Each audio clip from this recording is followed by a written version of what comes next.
আচ্ছা, মূলো খাও না এরকম কে কে আছো তোমাদের মধ্যে বলো তো? কেন আমি দেখেছি মূলো পছন্দ করে না এরকম বহু মানুষ আছে।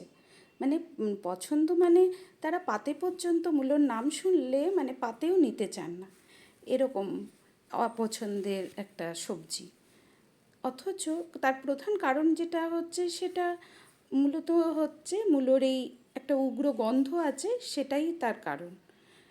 কিন্তু মানে সেই কারণেই আমার আজ মনে হলো যে শীতের এই সবজিটাই আজকে তোমাদের সাথে একটু তার একটা দারুণ রেসিপি শেয়ার করি।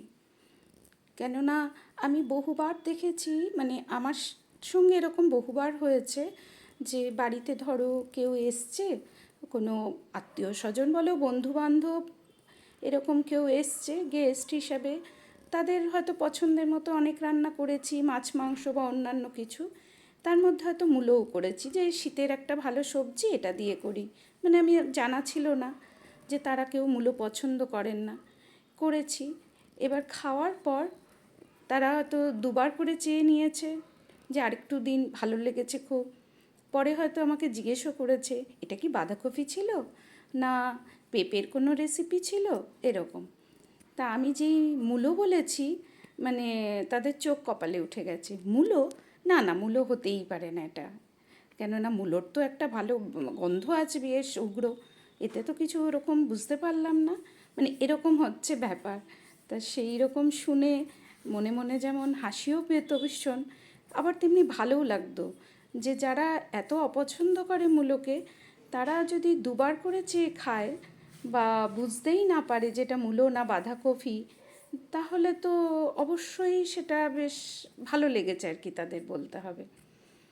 তা সেই কারণেই আমার মনে হলো এরকম আমি বহু দেখেছি, মানে আমার এটা বাস্তব অভিজ্ঞতার থেকে আমি সেটা শেয়ার করলাম তোমাদের সঙ্গে আজ। মানে মনে হলো যে এটা বলি, কেননা সত্যি এরকম আমি বহুবার এর মুখোমুখি হয়েছি। এবং তারপরে তারা এত চেটেপুটে খেয়েছে, মানে বললাম যে একবারের জায়গায় দুবার করে চেয়ে খেয়েছে। এরকম মূলো দিয়ে আমি বহু রেসিপি করি। আর মূলো যখন আমি রান্না করি বেশিরভাগ সময় হয়তো ধরো দেখো দুটো তিনটে মূলো দিয়েই একটা পদ হয়ে যায় আমাদের মতন এই চারজনের বা তিনজনের সংসারে। তাতে কি হয়, মূলোর যে শাকটা অল্পই থাকে, বেশি তো হয় না।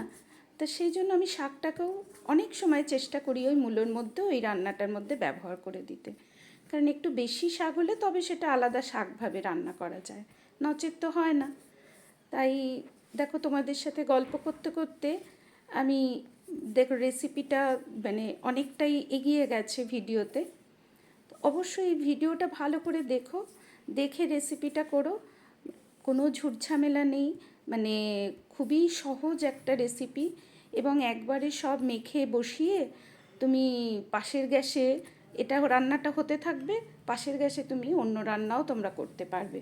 মানে এতটাই এটা সহজ একটা রেসিপি। আর হ্যাঁ, আরেকটা কথা বলি, এই রেসিপিটা আমার সম্পূর্ণ নিজস্ব রেসিপি। মনে হয় না ইউটিউবে খুঁজলেও তোমরা এভাবে মূলোর রান্না পাবে।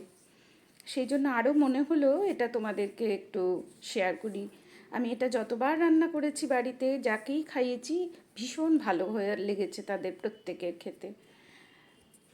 দেখতেই পেলে কিছুই না, মূলোটাকে গ্রেট করে নিয়েছি, শাকটাও কুচিয়ে নিয়েছি চিরি চিরি করে। আর এখন তো ভীষণ ভালো কচি কচি নতুন সিজনের মূলো উঠছে বাজারে, শাকগুলোও ভীষণ ভালো থাকে। সেটাকে নিয়ে তেলটা খালি অল্প একটু গরম করেছি জাস্ট কালো জিরেটা ফোড়ন দেওয়ার জন্য, তারপরে কিন্তু আমি গ্যাস বন্ধ করে দিয়েছি। ওটা ঠান্ডা একটু যেই হয়েছে, তারপরে সমস্ত উপকরণ একসঙ্গে দিয়ে কড়াইয়ের মধ্যেই ওটাকে ভালো করে মেখে নিতে হবে।